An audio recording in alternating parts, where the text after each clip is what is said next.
सोचिए, अगर आपके पास अरबों डॉलर हों तो आप क्या करेंगे? बहुत से लोग शायद शान शौकत में जिंदगी बिताएंगे, लेकिन वॉरेन बफेट की कहानी बिल्कुल अलग है। उन्हें दुनिया का सबसे सफल निवेशक कहा जाता है, लेकिन उनकी असली ताकत केवल पैसा कमाना नहीं, बल्कि सादगी और गहरी सोच से फैसले लेना है।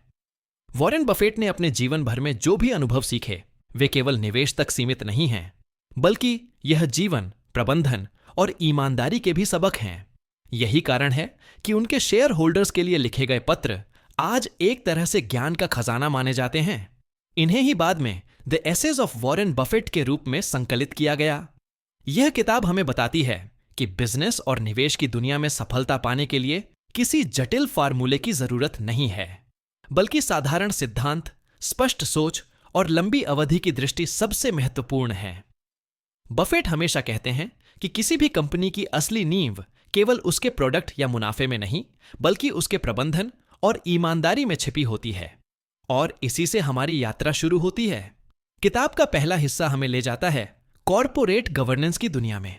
यहां हम समझेंगे कि बफेट किस तरह से कंपनी चलाने के दर्शन को देखते हैं, बोर्ड ऑफ डायरेक्टर्स की असली जिम्मेदारी क्या है, और क्यों कॉरपोरेट कल्चर किसी भी बिजनेस का सबसे बड़ा खजाना है। Part 1, corporate governance. किसी भी कंपनी की सफलता केवल उसके प्रोडक्ट या प्रॉफिट पर नहीं टिकती। असली नींव होती है उसकी गवर्नेंस, यानी कंपनी चलाने का तरीका। वॉरेन बफेट का मानना है कि जब तक कॉरपोरेट गवर्नेंस मजबूत नहीं होगी, तब तक कोई भी बिजनेस लंबे समय तक सफल नहीं रह सकता। गवर्नेंस का मतलब है कि कंपनी कैसे निर्णय लेती है, शेयर होल्डर्स के साथ कैसा रिश्ता रखती है, और मैनेजमेंट किस तरह जिम्मेदारी निभाता है। इसमें बोर्ड ऑफ डायरेक्टर्स की भूमिका, कंपनी की संस्कृति और प्रबंधन का दर्शन सबसे अहम हिस्सा है। बफेट बार बार इस बात पर जोर देते हैं कि सही गवर्नेंस का आधार ईमानदारी और पारदर्शिता है। जब ये दोनों चीजें मौजूद होती हैं, तभी निवेशक और कर्मचारी कंपनी पर भरोसा करते हैं। अब सवाल उठता है कि बफेट की अपनी सोच क्या है? वे किस दर्शन पर यकीन करते हैं और किस तरह से इसे लागू करते हैं? इसी का जवाब हमें मिलेगा पहले अध्याय में, जहां वे बताते हैं अपनी our philosophy of corporate governance, यानी कॉरपोरेट गवर्नेंस का अपना दर्शन। Chapter 1, our philosophy of corporate governance. Warren Buffett का मानना है कि किसी भी कंपनी की सफलता का सबसे अहम आधार है उसकी गवर्नेंस। वे कहते हैं कि एक कंपनी का प्रबंधन केवल मुनाफा कमाने तक सीमित नहीं होना चाहिए। असली ताकत तब आती है जब कंपनी लंबे समय तक टिकने वाली निर्णय लेने की क्षमता रखती है और उसके शेयर होल्डर्स और कर्मचारियों के हित समान रूप से सुरक्षित रहते हैं। उनकी दृष्टि में गवर्नेंस का मतलब है पारदर्शिता, ईमानदारी और भरोसे का वातावरण बनाना। जब कोई निवेशक कंपनी में पैसा लगाता है, तो उसे सिर्फ रिटर्न की उम्मीद नहीं, बल्कि यह भी भरोसा होना चाहिए कि उसका पैसा सही हाथों में है। यही वजह है कि बफेट हमेशा कहते हैं कि कंपनी के नेता और बोर्ड ऑफ डायरेक्टर्स केवल अपने फायदे के लिए निर्णय नहीं लें, बल्कि शेयर होल्डर्स के हितों को हमेशा ध्यान में रखें। बफेट यह भी मानते हैं कि गवर्नेंस केवल नियम और नीतियों का पालन करना नहीं है, यह एक दृष्टिकोण है। इसका मकसद है कि कंपनी का हर निर्णय, चाहे वह रोजमर्रा का हो या बड़े स्तर का, दीर्घकालिक सोच और नैतिक दृष्टिकोण से लिया जाए। इसका सबसे बड़ा फायदा यह होता है कि कंपनी संकट के समय भी मजबूती से खड़ी रहती है और शेयर होल्डर्स का विश्वास बना रहता है। इसके अलावा बफेट जोर देते हैं कि गवर्नेंस और संस्कृति आपस में जुड़े हुए हैं। अगर एक कंपनी में ईमानदारी, सही निर्णय लेने की आदत और लागत पर नियंत्रण जैसी बातें संस्कृति का हिस्सा बन जाए, तो गवर्नेंस अपने आप मजबूत हो जाती है। यानी मजबूत गवर्नेंस और सही कॉरपोरेट कल्चर दो ऐसे स्तंभ हैं जो किसी भी बिजनेस को लंबी उम्र और स्थिर सफलता प्रदान करते हैं। बफेट का मानना है कि कंपनी के पास जितनी अधिक आजादी होगी अपने मैनेजर्स को सही निर्णय लेने की, उतनी ही जल्दी कंपनी मजबूत और प्रतिस्पर्धी बनती है। लेकिन यह आजादी तभी काम आती है जब प्रबंधन की नींव भरोसे और नैतिकता पर आधारित हो। इसलिए गवर्नेंस का उद्देश्य केवल नियमों का पालन नहीं, बल्कि सही सोच और सही फैसलों को प्रोत्साहित करना है। अंततः वॉरेन बफेट हमें यह सिखाते हैं कि कॉरपोरेट गवर्नेंस सिर्फ प्रशासन का काम नहीं है। यह एक दर्शन है, एक सोच है जो कंपनी को लंबे समय तक टिकाऊ और भरोसेमंद बनाता है।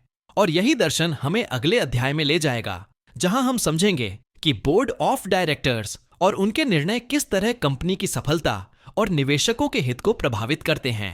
Chapter 2, directors and boards. Warren Buffett का मानना है कि किसी भी कंपनी की असली ताकत उसके बोर्ड ऑफ डायरेक्टर्स में छिपी होती है। बोर्ड केवल औपचारिकता नहीं है, बल्कि वह हिस्सा है जो कंपनी के बड़े फैसलों की दिशा तय करता है। बफेट कहते हैं कि एक मजबूत बोर्ड का मतलब केवल नियमों का पालन करना नहीं, बल्कि रणनीतिक सोच और दीर्घकालिक दृष्टि से निर्णय लेना है।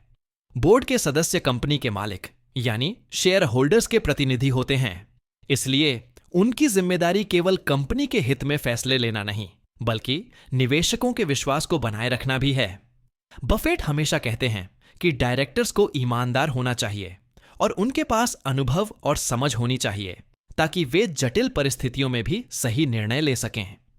उन्होंने यह भी बताया कि बोर्ड का काम केवल सीईओ और मैनेजमेंट की निगरानी करना नहीं है, बल्कि उन्हें यह सुनिश्चित करना होता है कि प्रबंधन कंपनी की मूल संस्कृति और दीर्घकालिक लक्ष्यों के साथ काम कर रहा है। अगर बोर्ड कमजोर है या केवल औपचारिकतावादी है, तो कंपनी संकट के समय असुरक्षित हो जाती है। बफेट जोर देते हैं कि डायरेक्टर्स को कंपनी में सही प्रकार की आजादी देनी चाहिए। उन्हें रोजमर्रा के छोटे निर्णयों में हस्तक्षेप नहीं करना चाहिए, लेकिन बड़े और महत्वपूर्ण फैसलों में मार्गदर्शन और सलाह जरूर देना चाहिए। इस संतुलन को बनाए रखना ही एक अच्छा बोर्ड बनाता है। एक और महत्वपूर्ण पहलू है बोर्ड की संरचना। बफेट कहते हैं कि बोर्ड में विविधता होनी चाहिए। अलग अलग अनुभव, ज्ञान और दृष्टिकोण वाले लोग कंपनी को अलग परिस्थितियों में टिकाऊ निर्णय लेने में मदद करते हैं। केवल परिवार या करीबी मित्रों का बोर्ड लंबे समय तक सही निर्णय लेने में सक्षम नहीं होता। इसके अलावा बोर्ड की पारदर्शिता और जवाबदेही भी बहुत जरूरी है। शेयर होल्डर्स को पता होना चाहिए कि बोर्ड किस प्रकार निर्णय ले रहा है और कंपनी का भविष्य किस दिशा में जा रहा है। जब बोर्ड ईमानदार और जिम्मेदार होता है, तो यह निवेशकों के लिए विश्वास पैदा करता है और कंपनी की प्रतिष्ठा को भी मजबूत बनाता है। बफेट यह भी मानते हैं कि बोर्ड की जिम्मेदारी केवल नुकसान से बचाना नहीं है। उन्हें यह सुनिश्चित करना चाहिए कि कंपनी की दीर्घकालिक रणनीति मजबूत हो और वह सतत विकास की ओर बढ़े। इसका मतलब है सही मैनेजमेंट को नियुक्त करना, सही निवेश के फैसले लेना और कंपनी की संस्कृति को बनाए रखना। अंततः वॉरेन बफेट हमें यह सिखाते हैं कि बोर्ड ऑफ डायरेक्टर्स सिर्फ औपचारिक संरचना नहीं है, यह कंपनी की सफलता और निवेशकों के विश्वास का सबसे महत्वपूर्ण स्तंभ है। एक मजबूत और ईमानदार बोर्ड कंपनी को संकट में भी सुरक्षित रख सकता है और दीर्घकालिक सफलता सुनिश्चित कर सकता है। और यही विचार हमें अगले अध्याय कॉर्पोरेट कल्चर की ओर ले जाता है, क्योंकि किसी भी बोर्ड और प्रबंधन की सबसे बड़ी ताकत तब होती है जब कंपनी की संस्कृति मजबूत और सही मूल्यों पर आधारित हो। Chapter 3, corporate culture. Warren Buffett हमेशा कहते हैं कि किसी भी कंपनी की असली ताकत उसके प्रोडक्ट या मुनाफे में नहीं, बल्कि उसकी कॉर्पोरेट कल्चर में छिपी होती है। संस्कृति वह मूलधारा है जो कंपनी के हर निर्णय, हर व्यवहार और हर कार्य को दिशा देती है।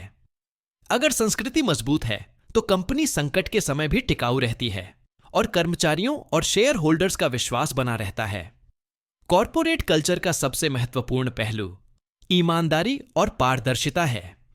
बफेट मानते हैं कि अगर कर्मचारी और मैनेजमेंट ईमानदार हैं और निर्णय पारदर्शिता के साथ लिए जाते हैं, तो बाहरी निगरानी की जरूरत बहुत कम हो जाती है। यह एक ऐसा माहौल बनाता है जहां लोग सही निर्णय लेने के लिए प्रेरित होते हैं और कंपनी लंबे समय तक स्थिर रहती है। बफेट का अनुभव बताता है कि जब संस्कृति मजबूत होती है, तो मैनेजर्स और कर्मचारी अपनी जिम्मेदारियों को समझते हैं और अपने कार्य में उत्कृष्टता लाते हैं। उन्हें कंपनी की सफलता में व्यक्तिगत लाभ की तुलना में ज्यादा दिलचस्पी होती है। यही कारण है कि बर्कशायर हैथवे जैसी कंपनियों ने इतनी लंबे समय तक सफलता पाई। एक मजबूत कॉर्पोरेट कल्चर में 3 चीजें सबसे ज्यादा मायने रखती हैं। पहला, निर्णय लेने में लंबी अवधि की सोच। बफेट हमेशा कहते हैं कि केवल तात्कालिक लाभ पर ध्यान देने वाली संस्कृति कंपनी को नुकसान पहुंचा सकती है। दूसरा, लागत और संसाधनों पर नियंत्रण। बिना अनावश्यक खर्च किए मूल्य बनाना संस्कृति का हिस्सा होना चाहिए। तीसरा, नैतिकता और भरोसा। जब सभी कर्मचारियों और मैनेजमेंट का व्यवहार नैतिकता और विश्वास पर आधारित होता है तो बाहरी निवेशकों का भरोसा भी बढ़ता है। बफेट यह भी मानते हैं कि संस्कृति केवल नियमों और नीतियों से नहीं बनती, यह उन आदतों और मूल्यों से बनती है जो कंपनी में रोजमर्रा के कार्यों में दिखती हैं। उदाहरण के लिए, यदि कंपनी में हर निर्णय में ईमानदारी और जिम्मेदारी दिखती है तो यही संस्कृति धीरे धीरे सभी कर्मचारियों में फैलती है। और जब संस्कृति मजबूत होती है तो बोर्ड ऑफ डायरेक्टर्स और मैनेजमेंट को रोजमर्रा की निगरानी में कम समय देना पड़ता है। कॉरपोरेट कल्चर का महत्व सिर्फ कर्मचारियों तक सीमित नहीं है, यह शेयर होल्डर्स के लिए भी महत्वपूर्ण है। एक मजबूत संस्कृति वाली कंपनी में निवेशक अपने पैसे के सुरक्षित होने और दीर्घकालिक लाभ मिलने का भरोसा महसूस करते हैं। यही कारण है कि बफेट हमेशा कहते हैं कि निवेशक को कंपनी की संस्कृति को समझना चाहिए, क्योंकि यह भविष्य की सफलता का सबसे बड़ा संकेत है।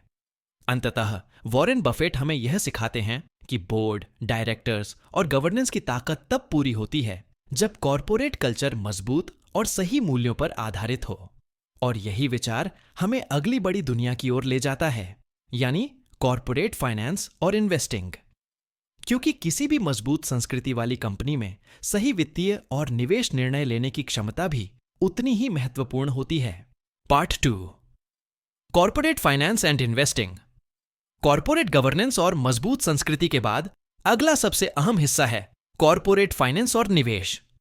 वॉरेन बफेट का मानना है कि किसी भी कंपनी की दीर्घकालिक सफलता और निवेशकों के लाभ का असली आधार उसके वित्तीय निर्णय और निवेश की समझ होती है। फाइनेंस का मतलब केवल पैसा कमाना नहीं है, इसका मतलब है कि कंपनी अपने संसाधनों का सही उपयोग करे, जोखिम को समझदारी से संभाले और लंबे समय में स्थिर मुनाफा पैदा करे। वहीं निवेशक के लिए इसका मतलब है कि वह केवल शेयर के भावों पर ध्यान न दें, बल्कि कंपनी के असली मूल्य और वित्तीय स्वास्थ्य को समझे। बफेट हमेशा कहते हैं कि सही निवेश और वित्तीय निर्णय लेने के लिए सबसे पहले आपको कंपनी के वैल्यूएशन और अकाउंटिंग को समझना होगा। यह जानना जरूरी है कि किसी बिजनेस का असली मूल्य क्या है और उसके फाइनेंशियल रिपोर्ट्स हमें क्या संकेत देती हैं। इसके बिना आप केवल बाजार की भावनाओं के अधीन रह जाते हैं और लंबी अवधि में नुकसान का सामना कर सकते हैं। इस पार्ट में हम सीखेंगे कि कैसे किसी कंपनी के शेयर का मूल्यांकन करना है, अकाउंटिंग के नियमों और रिपोर्ट्स को कैसे पढ़ना है और निवेश करते समय किन बातों का ध्यान रखना चाहिए। हम यह भी समझेंगे कि स्टॉक मार्केट की अस्थिरताओं और उतार चढ़ावों में निवेशक कैसे सही निर्णय ले सकते हैं, और यही सवाल हमें अगले अध्याय की ओर ले जाता है। अब हम जानेंगे वैल्यूएशन एंड अकाउंटिंग, यानी किसी बिजनेस के असली मूल्य और वित्तीय रिपोर्ट्स को समझने का तरीका, क्योंकि यह ज्ञान निवेशकों को सिर्फ पैसा कमाने तक सीमित नहीं रखता, बल्कि उन्हें दीर्घकालिक सुरक्षा और सफलता भी देता है। Chapter 4, valuation and accounting. Warren Buffett हमेशा कहते हैं कि किसी भी निवेशक के लिए सबसे पहला कदम है कंपनी का असली मूल्य समझना। केवल स्टॉक के भाव देखकर या बाजार के उतार चढ़ाव पर भरोसा करके निवेश करना जोखिम भरा है। वैल्यूएशन यानी किसी बिजनेस का वास्तविक मूल्य जानना, यह तय करता है कि निवेश सही है या नहीं। वैल्यूएशन का आधार कंपनी की कमाई, नकद प्रवाह और दीर्घकालिक संभावनाएं होती हैं। बफेट मानते हैं कि किसी बिजनेस का असली मूल्य उसके फंडामेंटल्स यानी मूल वित्तीय डेटा में छिपा होता है। इसके लिए अकाउंटिंग रिपोर्ट्स महत्वपूर्ण भूमिका निभाती हैं, लेकिन अकाउंटिंग के आंकड़ों को सिर्फ नंबर समझकर निर्णय लेना पर्याप्त नहीं है। निवेशक को यह समझना चाहिए कि ये नंबर कंपनी की वास्तविक ताकत और संभावनाओं को किस हद तक दर्शाते हैं। बफेट कहते हैं कि अच्छे निवेशक वही हैं जो अकाउंटिंग में छिपी कमजोरियों और ताकतों को पहचान सकते हैं। उदाहरण के लिए, किसी कंपनी की कमाई बढ़ रही है लेकिन नकद प्रवाह घट रहा है, तो इसका मतलब है कि कंपनी केवल कागज पर अच्छा दिख रही है लेकिन वास्तविकता में जोखिम में है। इसी तरह बफेट हमेशा ध्यान देते हैं कि कंपनी का कर्ज, संपत्ति, निवेश और मुनाफा सही तरीके से रिकॉर्ड किया गया है या नहीं। वैल्यूएशन करते समय बफेट 2 बातों पर जोर देते हैं। पहली, दीर्घकालिक सोच।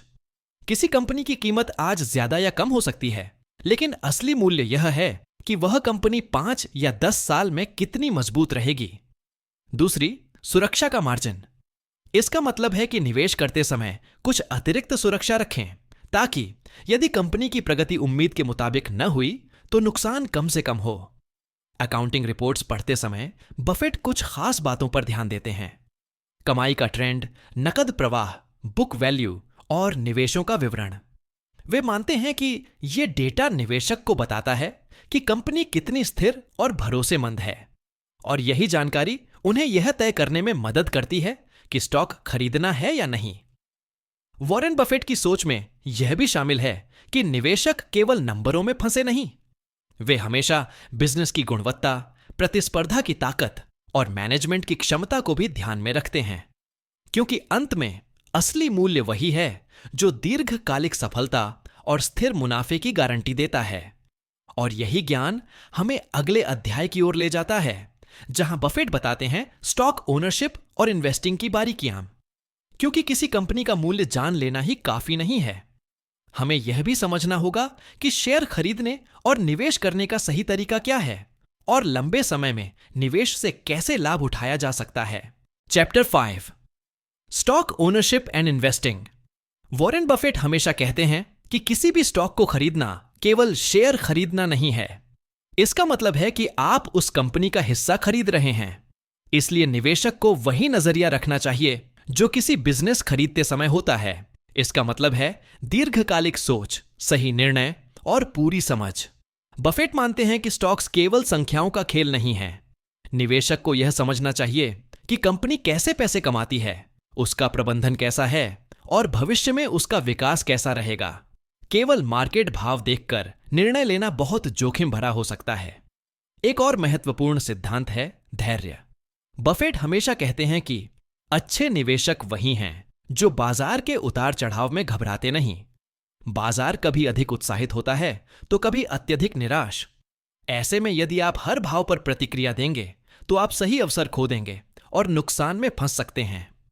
निवेशक को चाहिए कि वह मिस्टर मार्केट की भावनाओं से प्रभावित न हो और अपने समझ से निर्णय ले। स्टॉक होल्डिंग के समय यह भी जरूरी है कि आप केवल शेयर के मूल्य बढ़ने पर ध्यान न दें।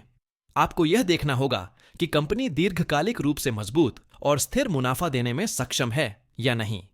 इसका मतलब है कि कमाई का ट्रेंड, नकद प्रवाह और कंपनी की प्रतिस्पर्धा की स्थिति को ध्यान में रखना। बफेट यह भी मानते हैं कि निवेश में विविधता महत्वपूर्ण है, लेकिन यह अंधाधुंध विविधता नहीं होनी चाहिए। केवल इसलिए कि आपके पास कई शेयर हैं, इसका मतलब यह नहीं कि आप सुरक्षित हैं। सही निवेश वही है जिसमें आप उन कंपनियों को चुनें जिनके बिजनेस मॉडल, मैनेजमेंट और दीर्घकालिक क्षमता मजबूत हो। इसके साथ ही डिविडेंड और शेयर बायबैक जैसे पहलुओं को समझना भी जरूरी है। यदि कंपनी अपने मुनाफे का सही इस्तेमाल करती है और निवेशकों को लाभांश देती है तो यह निवेश के लिए सकारात्मक संकेत है। बफेट हमेशा कहते हैं कि शेयर में निवेश करने से पहले कंपनी की वित्तीय रणनीति और मुनाफे का उपयोग कैसे किया जा रहा है, यह जरूर देखें। अंत में स्टॉक निवेश केवल पैसे कमाने का तरीका नहीं है, यह आपके समझदारी, धैर्य और दीर्घकालिक सोच की परीक्षा है। अगर आप सही दृष्टिकोण अपनाएंगे और कंपनी के मूल तत्वों को समझेंगे तो आप बाजार की अस्थिरताओं में भी सफल निवेशक बन सकते हैं। और यही सबक हमें अगले अध्याय की ओर ले जाता है, जहां बफेट बताते हैं कि मर्जर्स और एक्विजिशंस यानी किसी कंपनी के अधिग्रहण और विलय किस तरह निवेशकों और बिजनेस की दीर्घकालिक सफलता को प्रभावित करते हैं। Chapter 6, mergers and acquisitions. Warren Buffett का मानना है कि किसी भी कंपनी का अधिग्रहण या विलय केवल बड़े आकार या बाजार में दबदबे के लिए नहीं होना चाहिए। इसके पीछे असली मकसद होना चाहिए कंपनी की दीर्घकालिक ताकत और शेयर होल्डर्स के लिए मूल्य निर्माण। अधिग्रहण तभी सफल होता है जब यह बिजनेस की वास्तविक क्षमता और संभावनाओं के अनुसार हो।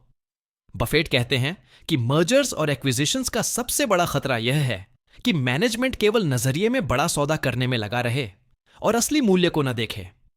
अक्सर कंपनियां दूसरों को खरीदती हैं ताकि वे मार्केट में अपनी स्थिति दिखाएं, लेकिन इस तरह के निर्णय लंबी अवधि में निवेशकों के लिए नुकसानदेह साबित हो सकते हैं। एक सफल अधिग्रहण में 3 चीजें सबसे ज्यादा महत्वपूर्ण हैं। पहली, बिजनेस की समझ। आपको यह जानना चाहिए कि जिस कंपनी को आप खरीद रहे हैं उसका बिजनेस मॉडल कैसा है, उसकी कमाई स्थिर है या नहीं, और उसका प्रबंधन किस हद तक सक्षम है। दूसरी, मूल्यांकन। अधिग्रहण का मूल्य उचित होना चाहिए और इसे कंपनी की दीर्घकालिक क्षमता और नकद प्रवाह के अनुसार तय किया जाना चाहिए। तीसरी, संस्कृति का मिलान। यदि दोनों कंपनियों की संस्कृति मेल नहीं खाती तो विलय सफल नहीं हो सकता और कर्मचारी और प्रबंधन दोनों असंतुष्ट रह सकते हैं। बफेट यह भी कहते हैं कि अधिग्रहण का उद्देश्य केवल बढ़ती हुई कंपनी का आकार नहीं होना चाहिए। इसका मकसद होना चाहिए कि कंपनी को लंबी अवधि में मजबूत और प्रतिस्पर्धी बनाया जाए। इसलिए किसी भी डील को करते समय मैनेजमेंट को यह सोचकर निर्णय लेना चाहिए कि यह सौदा निवेशकों और कंपनी के दीर्घकालिक हित में है या नहीं। अधिग्रहण और विलय में जोखिम हमेशा मौजूद होते हैं। बफेट मानते हैं कि निवेशक को यह समझना चाहिए कि हर डील सफल नहीं होती, इसलिए सुरक्षा का मार्जिन रखना बहुत जरूरी है। इसका मतलब है कि किसी कंपनी के अधिग्रहण में ऐसा मूल्य तय करें जिसमें यदि भविष्य की उम्मीदें पूरी नहीं होती हैं तो भी नुकसान कम से कम हो। एक और महत्वपूर्ण पहलू है मैनेजमेंट की आजादी। बफेट जोर देते हैं कि अधिग्रहण के बाद मैनेजर्स को वही आजादी मिलनी चाहिए जो उन्होंने पहले कंपनी में पाई थी, केवल इसलिए कि अब कंपनी बड़ी हो गई है। प्रबंधन को असुरक्षित या सीमित नहीं करना चाहिए, इससे दीर्घकालिक सफलता खतरे में पड़ सकती है। अंततः वॉरेन बफेट हमें यह सिखाते हैं कि मर्जर्स और एक्विजिशंस केवल बड़ी कंपनियों की कहानी नहीं है। यह एक सोच, एक रणनीति और सही मूल्यांकन का परिणाम होना चाहिए। अगर यह सही तरीके से किया जाए तो यह कंपनी और निवेशकों दोनों के लिए स्थिर सफलता और विकास का अवसर बन सकता है। और यही विचार हमें अगले बड़े हिस्से की ओर ले जाता है, यानी पार्ट 3, कॉमन स्टॉक। क्योंकि किसी भी निवेशक के लिए यह जानना जरूरी है कि स्टॉक का मूलभूत ज्ञान, बाजार की अस्थिरताएं और डिविडेंड की रणनीति कैसे काम करती हैं, ताकि वह अपने निवेश को सुरक्षित और लाभदायक बना सके। Part 3, common stock. Corporate finance और निवेश की समझ के बाद किसी भी निवेशक के लिए सबसे अहम हिस्सा है कॉमन स्टॉक, यानी आम शेयर। वॉरेन बफेट हमेशा कहते हैं कि शेयर केवल स्टॉक मार्केट के भाव नहीं हैं, बल्कि आप उस कंपनी में हिस्सेदार बन रहे हैं। इसका मतलब है कि आपको कंपनी के मूल तत्व, उसकी वित्तीय स्थिति और दीर्घकालिक क्षमता को समझना होगा। कॉमन स्टॉक में निवेश करने का असली मकसद केवल तात्कालिक लाभ नहीं होता। इसका मतलब है कि आप कंपनी की सफलता में हिस्सेदारी ले रहे हैं और लंबे समय तक उसके मुनाफे का हिस्सा पाना चाहते हैं। यही वजह है कि बफेट शेयरों को खरीदने से पहले हमेशा यह जांचते हैं कि कंपनी मजबूत, स्थिर और भरोसेमंद है। इस पार्ट में हम सीखेंगे कि स्टॉक निवेश के बेसिक्स क्या हैं, कैसे किसी कंपनी के शेयर का मूल्यांकन करें, कैसे बाजार के उतार चढ़ाव का सामना करें और कैसे डिविडेंड और शेयर रिटर्न का सही फायदा उठाएं। इसके साथ ही हम समझेंगे कि निवेशक के लिए धैर्य और दीर्घकालिक सोच क्यों सबसे महत्वपूर्ण गुण हैं। बफेट के अनुसार कॉमन स्टॉक में निवेश करना केवल पैसे कमाने का तरीका नहीं है, यह आपके वित्तीय भविष्य का हिस्सा है। यदि आप समझदारी और सावधानी से निर्णय लेते हैं तो आप बाजार की अस्थिरताओं के बावजूद भी स्थिर लाभ प्राप्त कर सकते हैं। और यही सबक हमें अगले अध्याय की ओर ले जाता है। अब हम जानेंगे the basics of stock investing, यानी स्टॉक निवेश की मूल बातें। क्योंकि किसी भी निवेशक के लिए यह जानना जरूरी है कि स्टॉक कैसे काम करता है, इसे खरीदते समय किन बातों का ध्यान रखना चाहिए और दीर्घकालिक लाभ कैसे सुनिश्चित किया जा सकता है। Chapter 7, the basics of stock investing. Warren Buffett हमेशा कहते हैं कि स्टॉक निवेश केवल बाजार के उतार चढ़ाव पर भरोसा करने का खेल नहीं है। इसका असली मतलब है कि आप उस कंपनी के हिस्सेदार बन रहे हैं। इसलिए निवेशक को कंपनी के बिजनेस मॉडल, प्रबंधन और वित्तीय स्थिति को समझना बहुत जरूरी है। स्टॉक में निवेश करने से पहले सबसे पहला कदम है कंपनी का मूल्यांकन। इसका मतलब है यह जानना कि कंपनी का असली मूल्य क्या है और उसका वर्तमान शेयर भाव कितने न्याय संगत हैं। बफेट मानते हैं कि अगर आप असली मूल्य समझेंगे और भाव से खरीदेंगे तो लंबे समय में आपका निवेश सुरक्षित और लाभदायक रहेगा। दूसरा, दीर्घकालिक सोच। बफेट कहते हैं कि बाजार हमेशा उतार चढ़ाव में रहता है। कोई शेयर आज ज्यादा मूल्य पर हो सकता है तो कोई कम। अगर आप हर छोटे उतार चढ़ाव पर प्रतिक्रिया करेंगे तो आप सही अवसर खो देंगे। धैर्य और लंबी अवधि की सोच ही सफल निवेशक की पहचान है। तीसरा, मूल्य और जोखिम का संतुलन। बफेट जोर देते हैं कि निवेश करते समय सुरक्षा का मार्जिन रखना जरूरी है। इसका मतलब है कि आप हमेशा ऐसे मूल्य पर स्टॉक खरीदें जिसमें यदि भविष्य की उम्मीदें पूरी नहीं होती हैं तो आपका नुकसान कम से कम हो। यही सोच आपको बाजार की अस्थिरताओं में सुरक्षित रखती है। चौथा, कंपनी की गुणवत्ता और प्रतिस्पर्धा। केवल कमाई और आंकड़ों पर ध्यान देना पर्याप्त नहीं है। यह देखना जरूरी है कि कंपनी की उत्पाद या सेवा कितनी स्थिर और प्रतिस्पर्धी है। मजबूत प्रतिस्पर्धा वाली कंपनी लंबी अवधि में स्थिर लाभ देती है और निवेशकों का विश्वास बनाती है।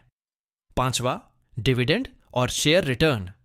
बफेट मानते हैं कि निवेशक को यह समझना चाहिए कि कंपनी अपने मुनाफे का उपयोग कैसे करती है। यदि वह सही समय पर लाभांश देती है या शेयर बायबैक करती है तो यह निवेश के लिए सकारात्मक संकेत है। यह दर्शाता है कि कंपनी अपने शेयर होल्डर्स के प्रति जिम्मेदार है।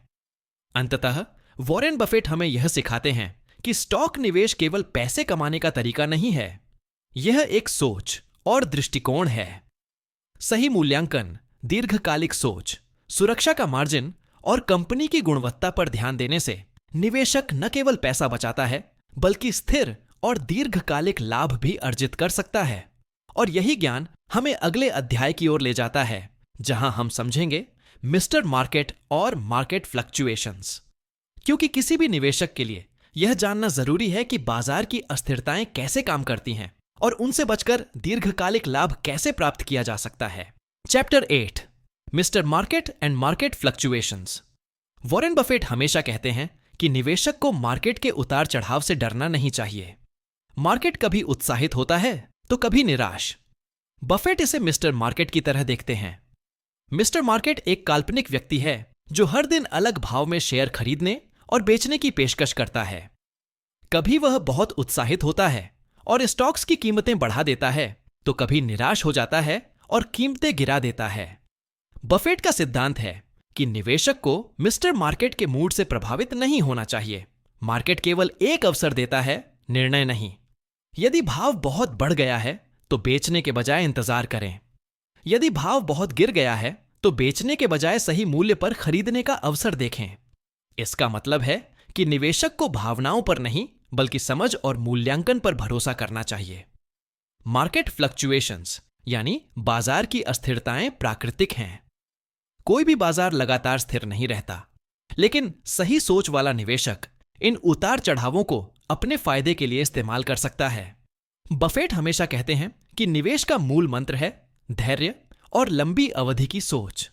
यदि आप केवल भाव के झूलों में फंसेंगे तो स्थिर लाभ प्राप्त नहीं कर पाएंगे। इसके अलावा बफेट यह बताते हैं कि बाजार कभी भी पूरी जानकारी नहीं देता। निवेशक को खुद कंपनी के फंडामेंटल्स और वास्तविक मूल्य को समझना होगा। केवल बाजार भाव देखकर निर्णय करना जोखिम भरा है। इसलिए मिस्टर मार्केट केवल अवसर देता है, लेकिन निर्णय आपकी समझ और शोध पर आधारित होना चाहिए। एक और महत्वपूर्ण सीख है कि निवेशक को अस्थिरता में अवसर देखना चाहिए, डर नहीं। जब बाजार गिरता है तो अच्छे बिजनेस की कीमतें कम हो जाती हैं। यह दीर्घकालिक निवेशकों के लिए खरीदने का सबसे अच्छा समय होता है। वहीं उत्साहित बाजार में ऊंचे भाव पर निवेश करना जोखिम बढ़ा देता है। बफेट का यह दृष्टिकोण यह भी सिखाता है कि स्टॉक निवेश केवल भावों पर निर्भर नहीं है। यह एक सोच है जिसमें धैर्य, मूल्यांकन और दीर्घकालिक लाभ को प्राथमिकता दी जाती है। असली निवेशक वही है जो बाजार की अस्थिरताओं में अवसर ढूंढता है और भावनाओं से प्रभावित नहीं होता। अंततः मिस्टर मार्केट और मार्केट फ्लक्चुएशंस हमें यह सिखाते हैं कि निवेशक के लिए सबसे महत्वपूर्ण गुण है धैर्य, समझ और सही निर्णय। यदि आप इन मूल सिद्धांतों का पालन करेंगे तो दीर्घकालिक लाभ सुनिश्चित है। और यही विचार हमें अगले अध्याय की ओर ले जाता है जहां हम जानेंगे डिविडेंड्स और शेयर रिपर्चेसेस, यानी कंपनी अपने मुनाफे का निवेशकों को वापस कैसे देती है और इसका निवेशक पर क्या प्रभाव होता है। Chapter 9, dividends and share repurchases. Warren Buffett हमेशा कहते हैं कि किसी भी निवेशक के लिए यह समझना जरूरी है कि कंपनी अपने मुनाफे का निवेशकों को कैसे वापस करती है। इसके दो मुख्य तरीके हैं, डिविडेंड्स यानी लाभांश और शेयर रीपर्चेसेस यानी शेयरों की वापसी। यह दोनों ही निवेशकों के लिए लाभ का स्रोत हैं, लेकिन इनके अर्थ और प्रभाव अलग अलग होते हैं। डिविडेंड्स का मतलब है कि कंपनी अपने कमाए गए मुनाफे का कुछ हिस्सा सीधे शेयर होल्डर्स को देती है। यह निवेशकों के लिए स्थिर आय का एक तरीका है। बफेट मानते हैं कि लाभांश यह संकेत देता है कि कंपनी का प्रबंधन निवेशकों के प्रति जिम्मेदार है और उसका वित्तीय स्वास्थ्य मजबूत है। नियमित और स्थिर लाभांश निवेशक के भरोसे को बढ़ाता है और यह दर्शाता है कि कंपनी अपनी कमाई के सही हिस्से का वितरण कर रही है। दूसरी तरफ शेयर रिपर्चेसेस का मतलब है कि कंपनी अपने शेयर बाजार से वापस खरीदती है। इससे शेयरों की संख्या कम हो जाती है और प्रत्येक शेयर का मूल्य बढ़ सकता है। बफेट कहते हैं कि यह तरीका तब सबसे अच्छा होता है जब कंपनी के शेयर अपने वास्तविक मूल्य से कम कीमत पर हों। शेयर वापस खरीदना कंपनी के दीर्घकालिक मूल्य निर्माण का संकेत है और यह निवेशकों के लिए लाभदायक साबित हो सकता है। बफेट यह भी मानते हैं कि निवेशक को दोनों तरीकों को समझकर निर्णय लेना चाहिए। केवल लाभांश पर निर्भर रहना या केवल शेयर रिटर्न पर ध्यान देना सही नहीं है। असली निवेशक वही है जो कंपनी के कुल मूल्य और उसकी वित्तीय रणनीति को समझकर फैसला करता है। एक और महत्वपूर्ण पहलू है कि कंपनी का मुनाफा और निवेश का उपयोग सही तरीके से होना चाहिए। अगर कंपनी अपने मुनाफे का सही उपयोग नहीं करती तो न तो लाभांश स्थिर रहेगा और न ही शेयर मूल्य लंबे समय में बढ़ेगा। बफेट हमेशा इस बात पर जोर देते हैं कि निवेशक को यह देखना चाहिए कि कंपनी का प्रबंधन दीर्घकालिक सोच रखता है या केवल तात्कालिक लाभ पर ध्यान देता है। इसके साथ ही निवेशक को यह समझना चाहिए कि डिविडेंड्स और शेयर रिपर्चेसेस सिर्फ वित्तीय फैसले नहीं हैं। यह कंपनी की संस्कृति, प्रबंधन की जिम्मेदारी और निवेशकों के प्रति सम्मान को भी दर्शाते हैं। यदि कोई कंपनी नियमित लाभांश देती है और समय समय पर शेयर वापस खरीदती है तो यह विश्वास और स्थिरता का संकेत है। अंततः वॉरेन बफेट हमें यह सिखाते हैं कि निवेशक को हमेशा कंपनी के मुनाफे के इस्तेमाल और उसकी रणनीति को समझकर निर्णय लेना चाहिए। यह सिर्फ पैसे कमाने का तरीका नहीं है, बल्कि निवेश के दीर्घकालिक लाभ और सुरक्षा सुनिश्चित करने का तरीका है। और यही सीख हमें अगले पार्ट की ओर ले जाती है, यानी part 4, alternatives to common stock. क्योंकि निवेशक के लिए केवल सामान्य शेयर ही विकल्प नहीं है। सही वित्तीय समझ और दीर्घकालिक दृष्टि रखने वाले निवेशक के पास अन्य विकल्प भी होते हैं, जैसे डेट, डेरिवेटिव्स और प्रीफर्ड स्टॉक, जो अलग तरीके से लाभ प्रदान कर सकते हैं। Part 4, alternatives to common stock. Stock निवेश की दुनिया में दीर्घकालिक सफलता के लिए केवल आम शेयरों पर भरोसा करना पर्याप्त नहीं है।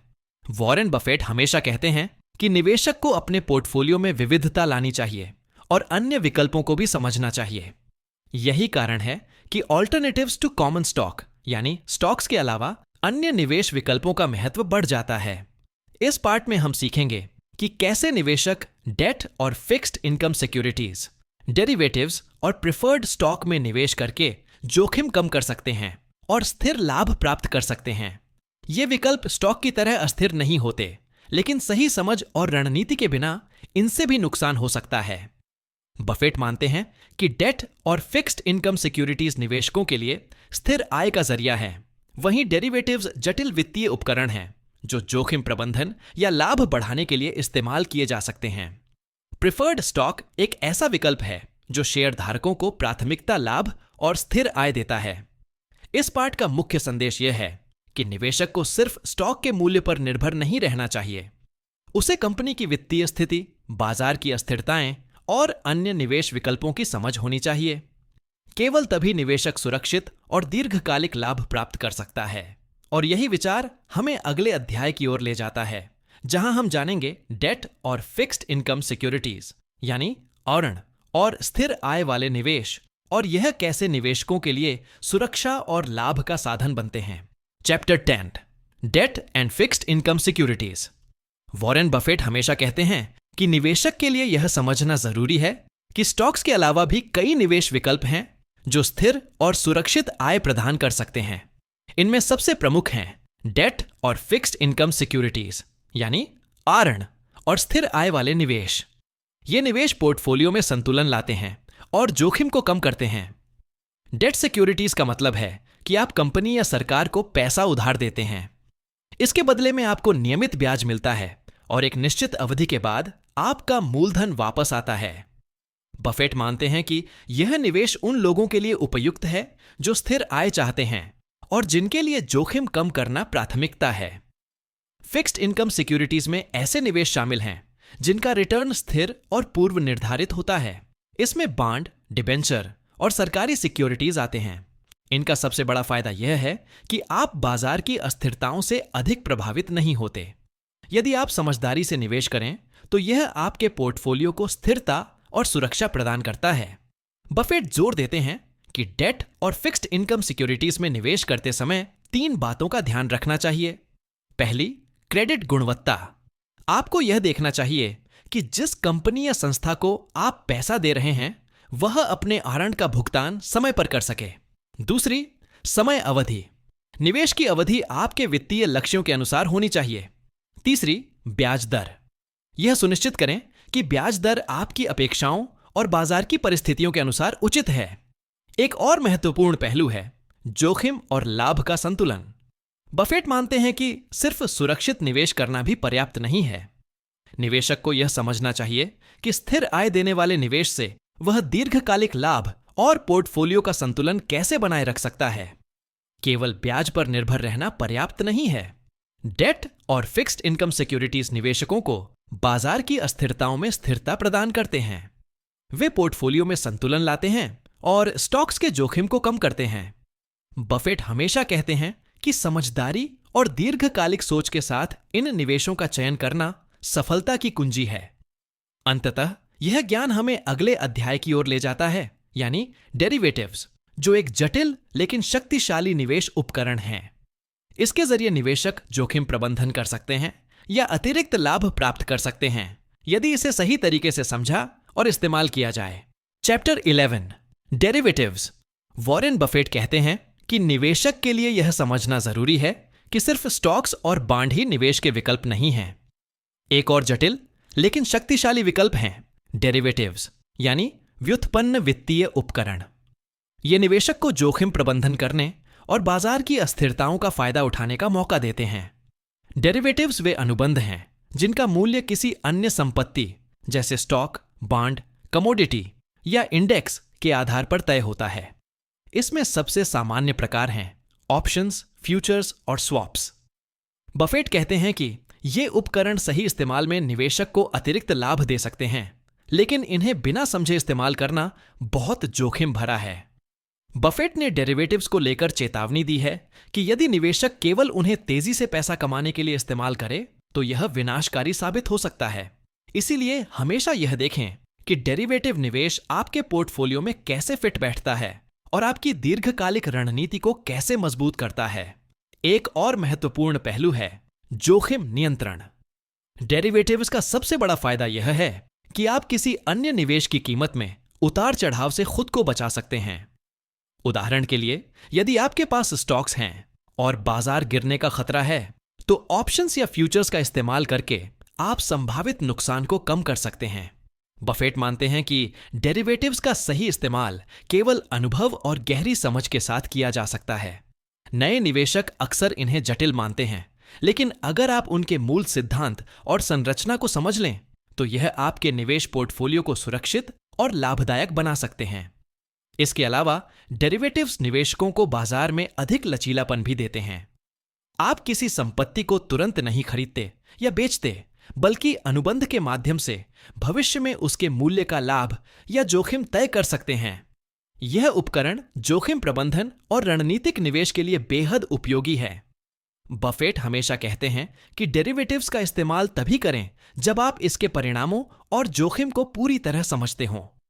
यह केवल एक साधन है, खेल नहीं। सही इस्तेमाल से यह निवेशकों को स्थिरता, सुरक्षा और अतिरिक्त लाभ दे सकता है।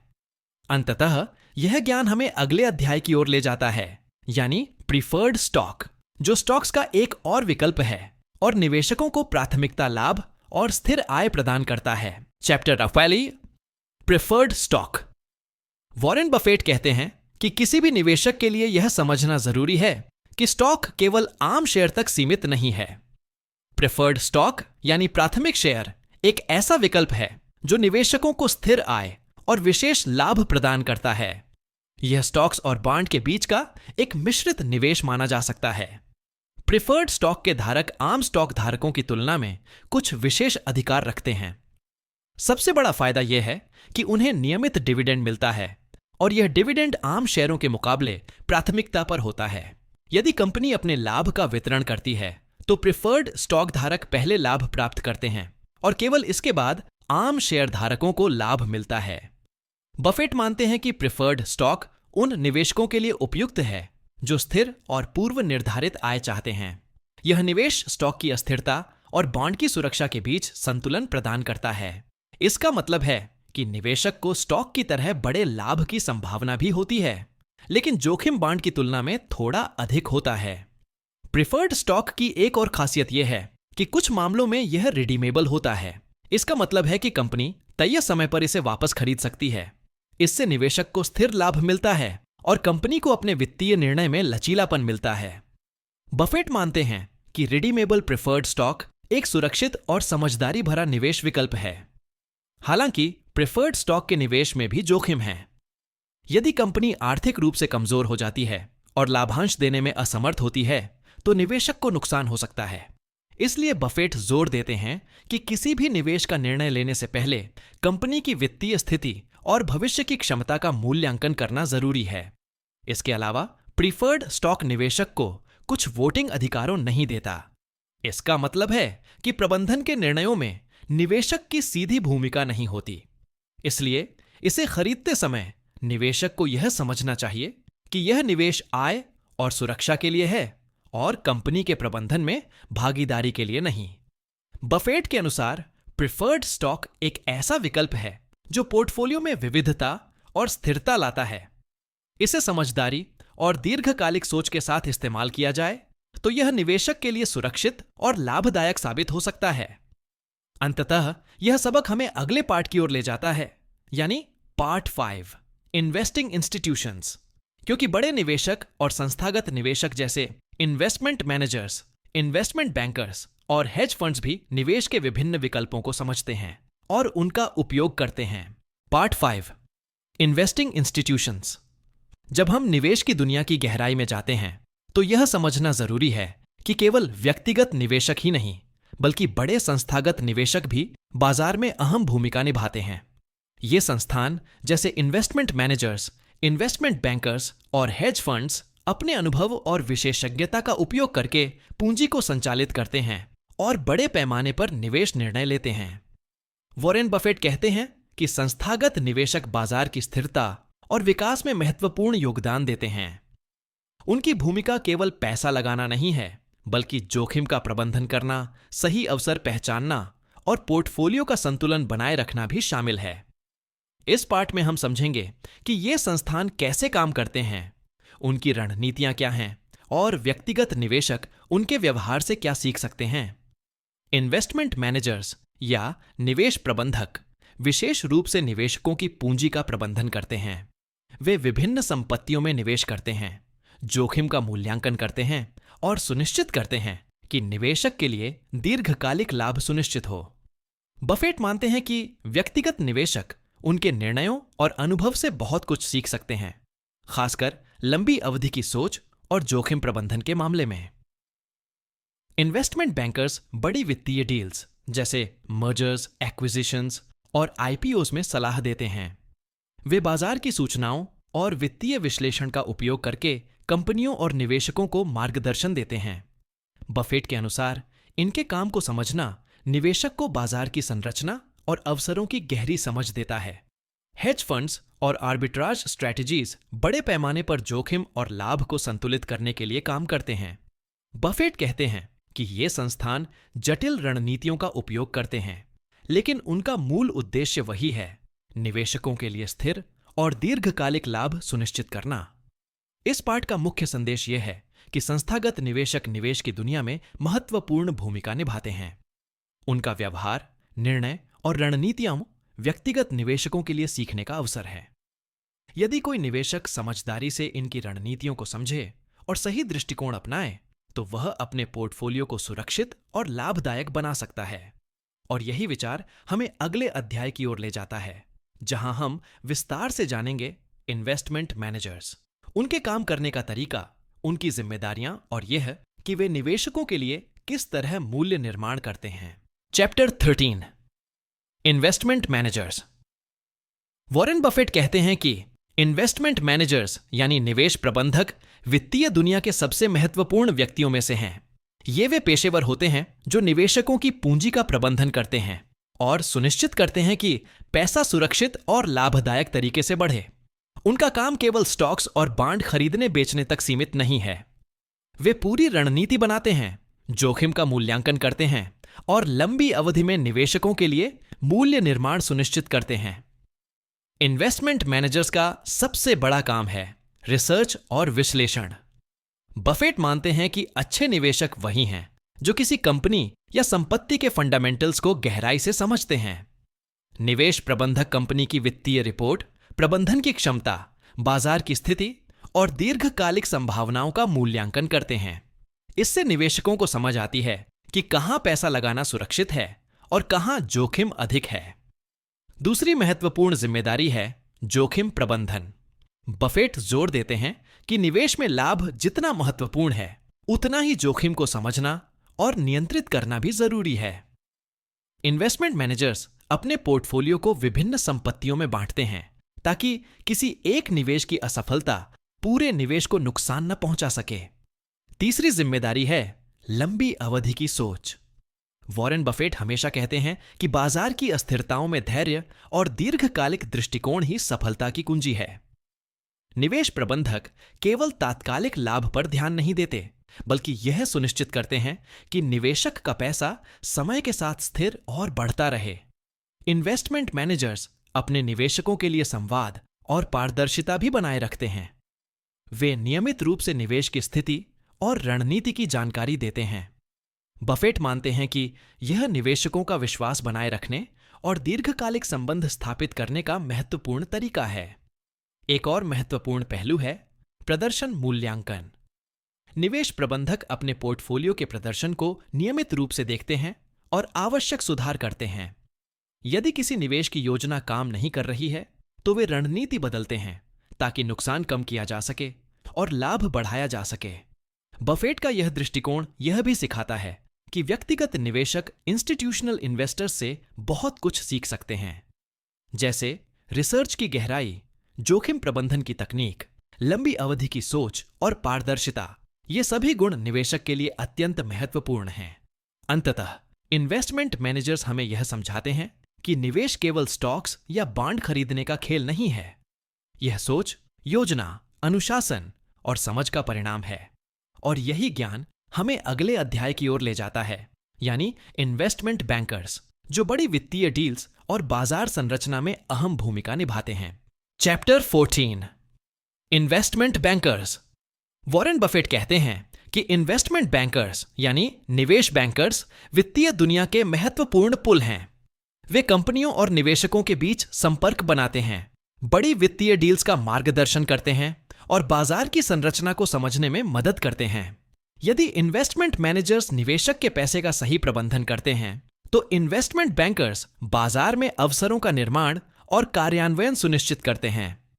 इन्वेस्टमेंट बैंकर्स की मुख्य भूमिका है मर्जर्स और एक्विजिशंस। जब दो कंपनियां एक दूसरे में विलय करती हैं या एक कंपनी दूसरी कंपनी को खरीदती है, तो इन्वेस्टमेंट बैंकर्स यह सुनिश्चित करते हैं कि प्रक्रिया सुचारू, पारदर्शी और लाभकारी हो। वे मूल्यांकन, वित्तीय संरचना और समझौते के सभी पहलुओं पर सलाह देते हैं। दूसरी भूमिका है IPO यानी इनिशियल पब्लिक ऑफरिंग। जब कोई निजी कंपनी पहली बार अपने शेयरों को सार्वजनिक बाजार में लाती है, तो इन्वेस्टमेंट बैंकर्स उसे मार्गदर्शन देते हैं। वे सही मूल्य निर्धारित करने, निवेशकों को आकर्षित करने और कानूनी प्रक्रियाओं को पूरा करने में मदद करते हैं।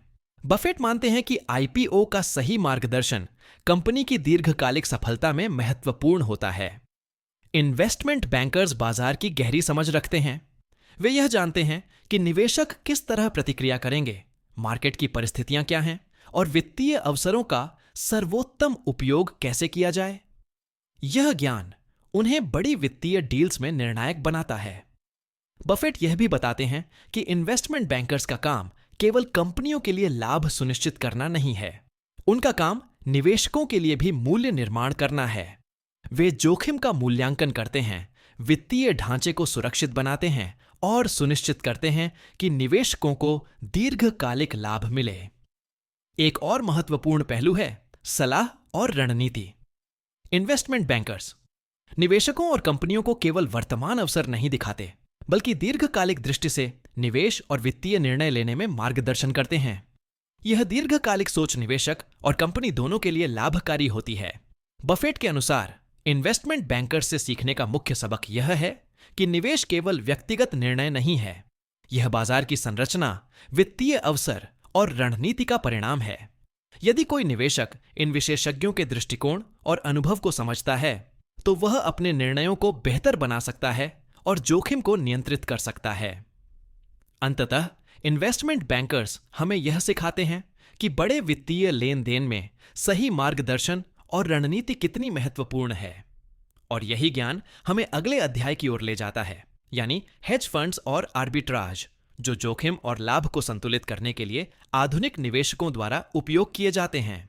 Chapter 15 hedge funds and arbitrage. Warren Buffett कहते हैं कि आधुनिक निवेश की दुनिया में हेज फंड्स और आर्बिट्राज महत्वपूर्ण भूमिका निभाते हैं। ये संस्थागत निवेशक अपने विशेष ज्ञान और रणनीति का उपयोग करके बाजार में जोखिम और लाभ को संतुलित करते हैं।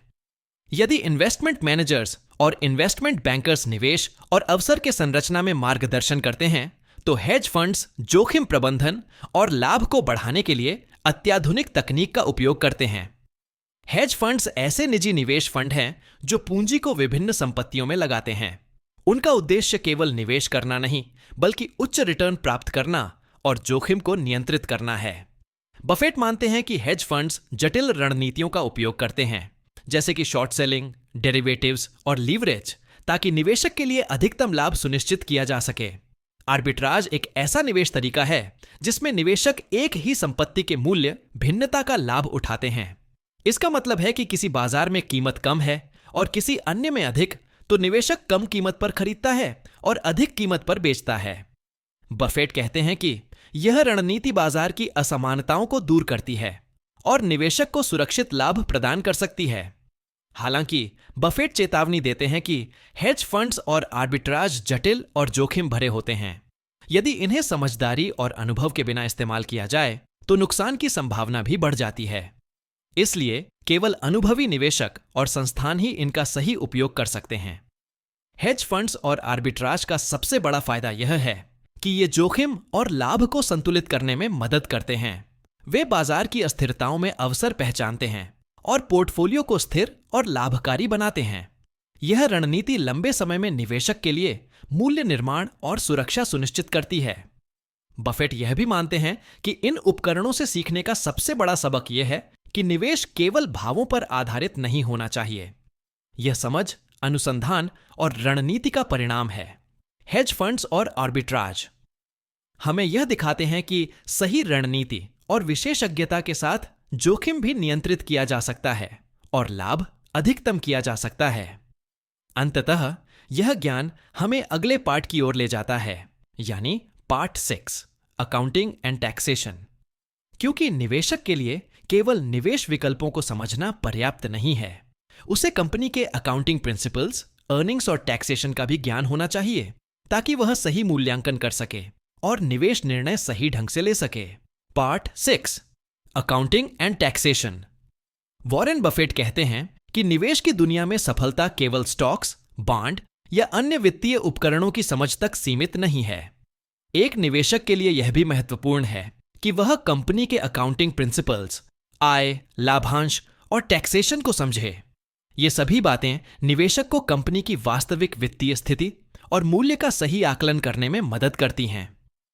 अकाउंटिंग और टैक्सेशन का ज्ञान निवेशक को केवल आंकड़ों में उलझने से नहीं बचाता, बल्कि उसे सही निर्णय लेने और दीर्घकालिक लाभ सुनिश्चित करने में मार्गदर्शन भी देता है। वॉरेन बफेट मानते हैं कि अच्छे निवेशक वही हैं जो केवल बाजार भाव पर भरोसा नहीं करते, बल्कि कंपनी की वित्तीय रिपोर्ट, बैलेंस शीट और आय विवरण को समझकर निर्णय लेते हैं। इस पार्ट में हम सीखेंगे कि अकाउंटिंग प्रिंसिपल्स का सही उपयोग कैसे किया जाता है, अर्निंग्स और डिविडेंड्स का मूल्यांकन कैसे किया जाता है और टैक्सेशन का निवेशक पर क्या प्रभाव पड़ता है। यह ज्ञान निवेशक को केवल निवेश सुरक्षित करने में नहीं, बल्कि उसे पोर्टफोलियो का दीर्घकालिक मूल्य समझने में भी मदद करता है। और यही विचार हमें अगले अध्याय की ओर ले जाता है, जहां हम विस्तार से जानेंगे अकाउंटिंग प्रिंसिपल्स, यानी कंपनी अपने वित्तीय लेन देन और रिपोर्टिंग को कैसे संरचित करती है और निवेशक इसे कैसे समझ सकता है। Chapter 16 accounting principles.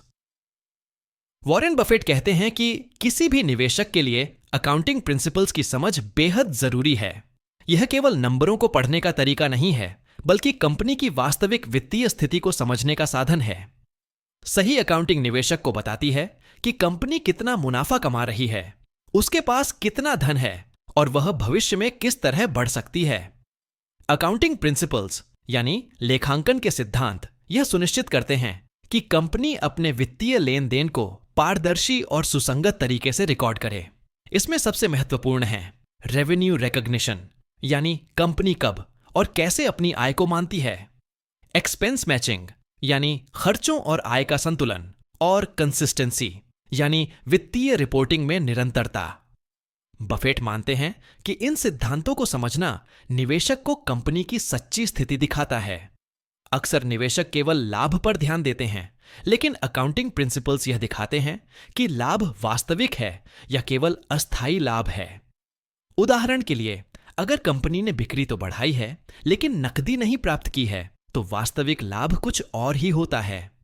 बफेट जोर देते हैं कि निवेशक को कैश फ्लो और अर्निंग्स क्वालिटी का मूल्यांकन करना चाहिए, क्योंकि यह कंपनी की दीर्घकालिक स्थिरता और निवेश की सुरक्षा के लिए महत्वपूर्ण है। एक और महत्वपूर्ण पहलू है एसेट वैल्यूएशन। कंपनी के पास जो संपत्तियां हैं, उनकी सही मूल्यांकन करना निवेशक के लिए आवश्यक है। बफेट कहते हैं कि कई बार कंपनी की बैलेंस शीट में संपत्तियों का मूल्य वास्तविक बाजार मूल्य से अलग हो सकता है। इसलिए निवेशक को यह समझना चाहिए कि रिपोर्टेड वैल्यू और एक्चुअल वैल्यू में अंतर क्या है। लायबिलिटीज यानी कंपनी के ऋण और दायित्व भी निवेशक के लिए महत्वपूर्ण हैं। अकाउंटिंग प्रिंसिपल्स निवेशक को दिखाते हैं कि कंपनी के पास कितनी देनदारियां हैं और उसे भविष्य में कितना भुगतान करना पड़ सकता है। यह जानकारी निवेशक को जोखिम और सुरक्षा का आकलन करने में मदद करती है। बफेट का मुख्य संदेश है कि अकाउंटिंग प्रिंसिपल्स निवेशक के लिए सुरक्षा की आधारशिला है। सही वित्तीय जानकारी के बिना कोई भी निवेश निर्णय अधूरा और जोखिम भरा होता है। इसलिए एक बुद्धिमान निवेशक हमेशा कंपनी की रिपोर्टिंग, आय और खर्चों को समझे बिना निवेश नहीं करता। अंततः यह ज्ञान हमें अगले अध्याय की ओर ले जाता है, यानी अर्निंग्स, डिविडेंड्स और बुक वैल्यू, जहां हम यह जानेंगे कि कंपनी के मुनाफे, लाभांश और पुस्तक मूल्य का निवेशक के लिए क्या महत्व है और इसे कैसे सही ढंग से पढ़ा जाए। Chapter 17 earnings, dividends and book value.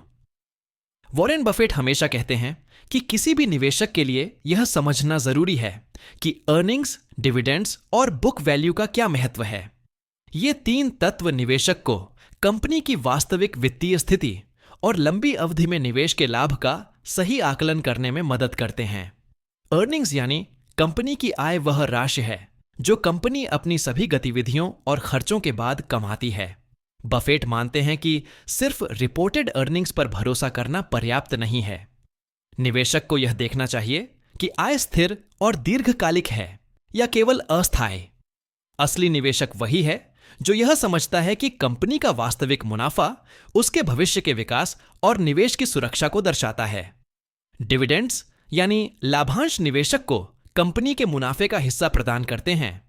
यह निवेशक के लिए स्थिर आय का स्रोत है और यह संकेत देता है कि कंपनी अपने निवेशकों के प्रति जिम्मेदार है।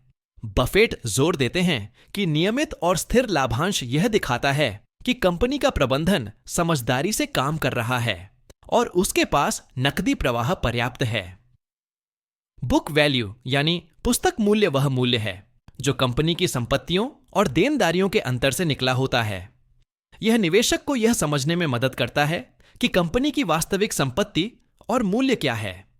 बफेट मानते हैं कि बुक वैल्यू का विश्लेषण निवेशक को यह दिखाता है कि कंपनी के स्टॉक्स का मूल्य बाजार में सही मूल्यांकन पर है या अधिक या कम कीमत पर ट्रेड हो रहे हैं। बफेट यह भी कहते हैं कि अर्निंग्स, डिविडेंड्स और बुक वैल्यू को केवल अलग अलग नहीं देखना चाहिए। इन तीनों का आपस में संबंध समझना निवेशक के लिए अत्यंत महत्वपूर्ण है। उदाहरण के लिए, यदि कंपनी की आय बढ़ रही है लेकिन लाभांश नहीं बढ़ा रहा, तो इसका मतलब है कि कंपनी अपने मुनाफे का निवेश कर रही है। या यदि बुक वैल्यू लगातार बढ़ रही है, तो यह निवेशकों के लिए दीर्घकालिक मूल्य निर्माण का संकेत है। एक और महत्वपूर्ण पहलू है कंसिस्टेंसी और ट्रांसपेरेंसी। निवेशक को यह देखना चाहिए कि कंपनी के रिपोर्टेड अर्निंग्स और बुक वैल्यू लगातार और पारदर्शी तरीके से रिपोर्ट किए जा रहे हैं। बफेट मानते हैं कि यह निवेशक का विश्वास बनाए रखने और दीर्घकालिक निवेश निर्णय लेने में मदद करता है। अंततः यह सबक हमें अगले अध्याय की ओर ले जाता है, यानी टैक्सेशन, जहां हम यह समझेंगे कि टैक्स नीति और नियम निवेशक और कंपनी दोनों के निर्णयों को कैसे प्रभावित करते हैं। Chapter 18, taxation.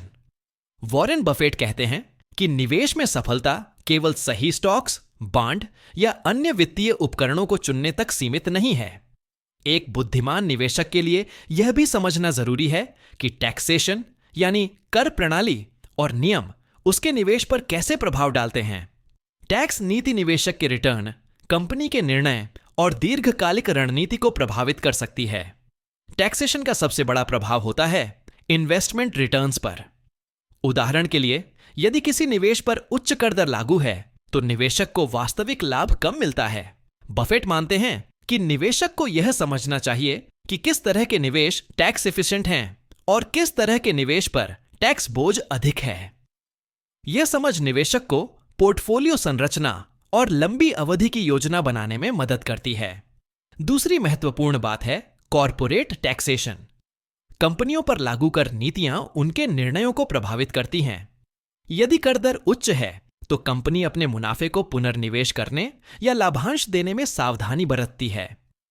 वॉरेन बफेट जोर देते हैं कि निवेशक को यह समझना चाहिए कि कंपनी की टैक्स नीति उसके लाभ और निवेशकों को मिलने वाले रिटर्न पर कैसे असर डालती है। टैक्सेशन का तीसरा पहलू है कैपिटल गेन्स टैक्स। जब निवेशक अपने स्टॉक्स या अन्य संपत्तियों को बेचता है, तो उसे होने वाले लाभ पर कर देना पड़ता है। बफेट मानते हैं कि लंबी अवधि के निवेश पर टैक्स का असर कम होता है, क्योंकि दीर्घकालिक कैपिटल गेन्स टैक्स दर अक्सर कम होती है। यही कारण है कि बफेट हमेशा लंबी अवधि की सोच के साथ निवेश करने की सलाह देते हैं। इसके अलावा टैक्स प्लानिंग भी निवेशक के लिए महत्वपूर्ण है। बुद्धिमान निवेशक केवल टैक्स बचाने के लिए निवेश नहीं करते, लेकिन वह अपने पोर्टफोलियो को इस तरह संरचित करते हैं कि कर बोझ न्यूनतम हो और रिटर्न अधिकतम। इसमें टैक्स एडवांटेज्ड अकाउंट्स, निवेश की अवधि और निवेश के प्रकार का ध्यान रखना शामिल है। बफेट कहते हैं कि टैक्स को समझना निवेशक के लिए सुरक्षा और दीर्घकालिक लाभ का आधार है। यदि निवेशक इसे नजरअंदाज करता है, तो कोई भी रणनीति प्रभावी नहीं हो सकती।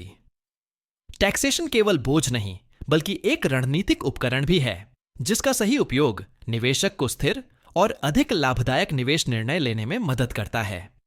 अंततः यह ज्ञान हमें अगले पार्ट की ओर ले जाता है, यानी part 7, Berkshire at 50 and beyond, जहां हम जानेंगे कि बफेट की अपनी कंपनी बर्कशायर हैथवे कैसे काम करती है, उसके शेयरधारक कैसे जुड़े हैं और भविष्य की योजनाएं क्या हैं। Part 7, Berkshire at 50 and beyond. Warren Buffett की निवेश यात्रा केवल स्टॉक्स और बॉन्ड तक सीमित नहीं रही।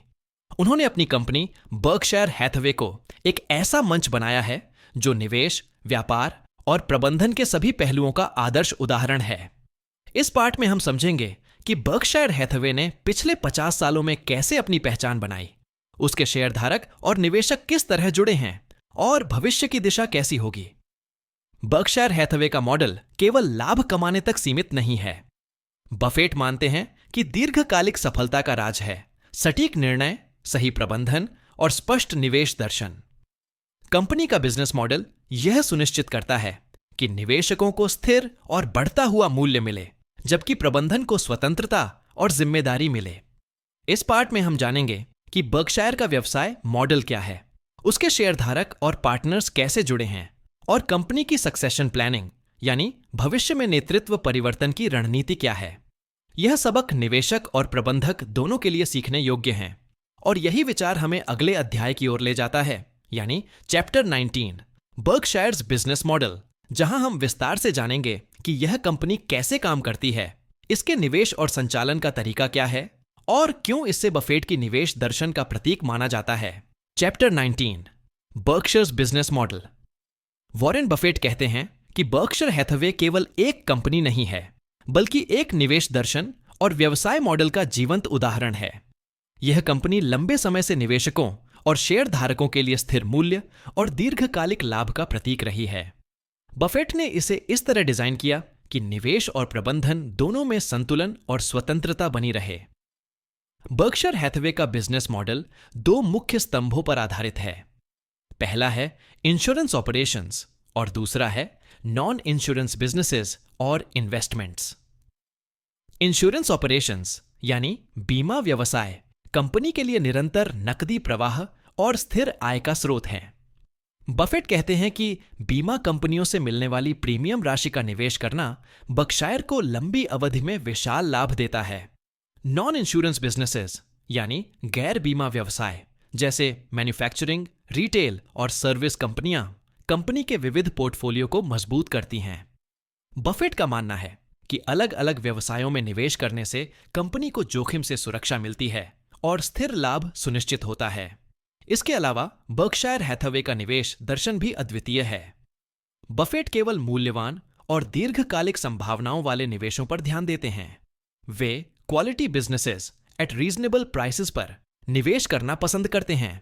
इसका मतलब है कि कंपनी ऐसे व्यवसाय चुनती है जिनकी प्रबंधन क्षमता मजबूत हो, लाभ स्थिर हो और भविष्य में विकास की संभावना हो। एक और महत्वपूर्ण पहलू है कैपिटल एलोकेशन यानी पूंजी का सही वितरण। बफेट का कहना है कि बर्कशायर हैथवे के सफलता का रहस्य यही है कि वे पूंजी को सही समय और सही स्थान पर लगाते हैं। चाहे यह बीमा प्रीमियम का निवेश हो या किसी अन्य व्यवसाय में पूंजी डालना, निर्णय हमेशा दीर्घकालिक मूल्य निर्माण को ध्यान में रखकर लिया जाता है। बर्कशायर हैथवे का मॉडल निवेशकों को यह भी सिखाता है कि लॉन्ग टर्म थिंकिंग और पेशेंस सफलता की कुंजी है। कंपनी का लक्ष्य तात्कालिक लाभ नहीं, बल्कि समय के साथ स्थिर और बढ़ता मूल्य सुनिश्चित करना है। यही कारण है कि बफेट के निवेश दर्शन को दुनिया भर में अनुकरणीय माना जाता है।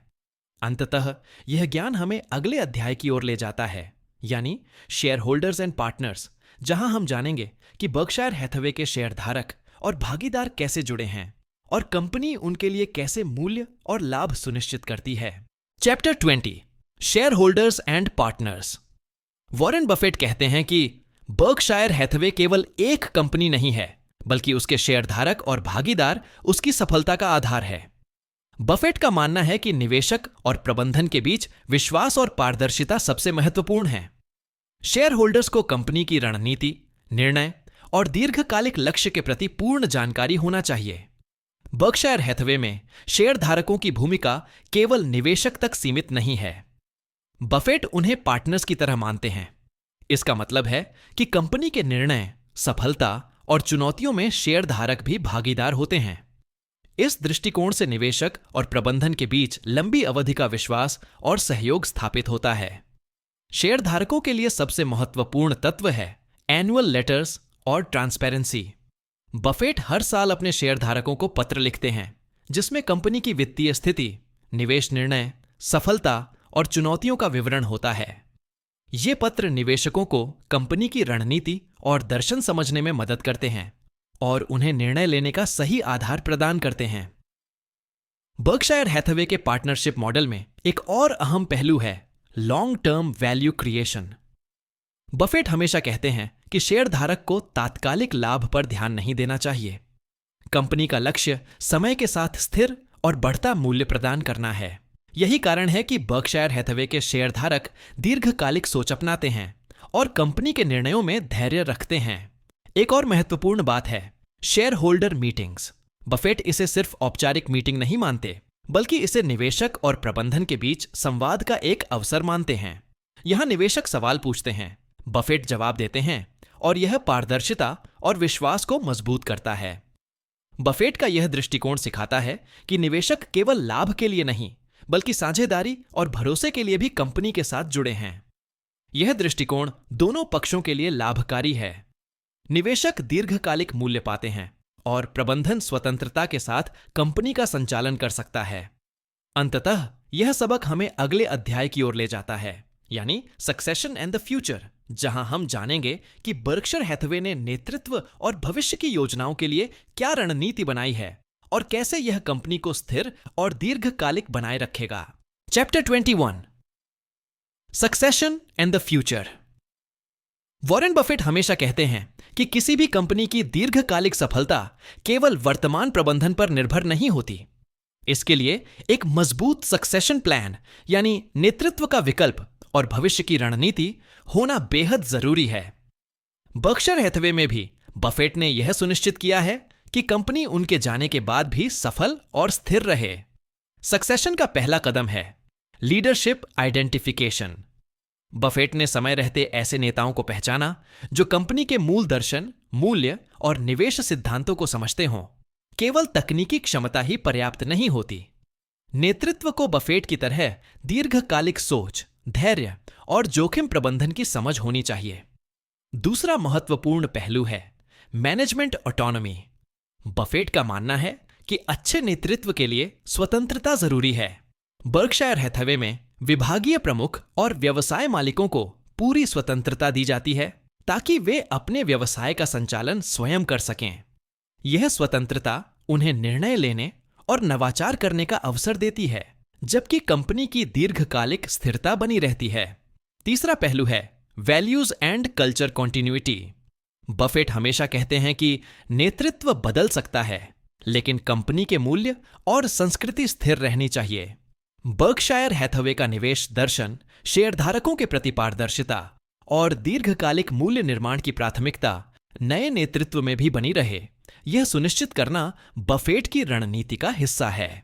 सक्सेशन प्लानिंग का चौथा महत्वपूर्ण पहलू है communication with share holders. Buffett ने अपने शेयरधारकों को समय समय पर योजना के बारे में बताया है ताकि उन्हें भरोसा रहे कि कंपनी का भविष्य सुरक्षित हाथों में है। यह पारदर्शिता निवेशकों का विश्वास बनाए रखने और लंबी अवधि के दृष्टिकोण को मजबूत करने में मदद करती है। भविष्य के लिए बफेट का दृष्टिकोण यह है कि बर्कशायर हैथवे को केवल आज की सफलता के लिए नहीं, बल्कि आने वाली पीढ़ियों के लिए भी तैयार किया जाए। उन्होंने अपने उत्तराधिकारी को चयनित किया है, कंपनी की वित्तीय स्थिरता सुनिश्चित की है और निवेश दृष्टिकोण को दीर्घकालिक बनाया है। बफेट मानते हैं कि यही सोच बर्कशायर हैथवे को आने वाले दशकों में भी सफल बनाए रखेगी। अंततः यह सबक हमें अगले पार्ट की ओर ले जाता है, यानी part 8 lessons for managers and investors, जहां हम उन मूल्यवान सीखों और सिद्धांतों को समझेंगे जो वॉरेन बफेट ने अपने जीवन, प्रबंधन और निवेश के अनुभव से सीखी हैं। Part 8 lessons for managers and investors. Warren Buffett केवल एक महान निवेशक ही नहीं हैं, बल्कि एक ऐसे शिक्षक भी हैं जिन्होंने अपने अनुभव और सिद्धांतों से दुनिया भर के प्रबंधकों और निवेशकों को महत्वपूर्ण सीख दी है।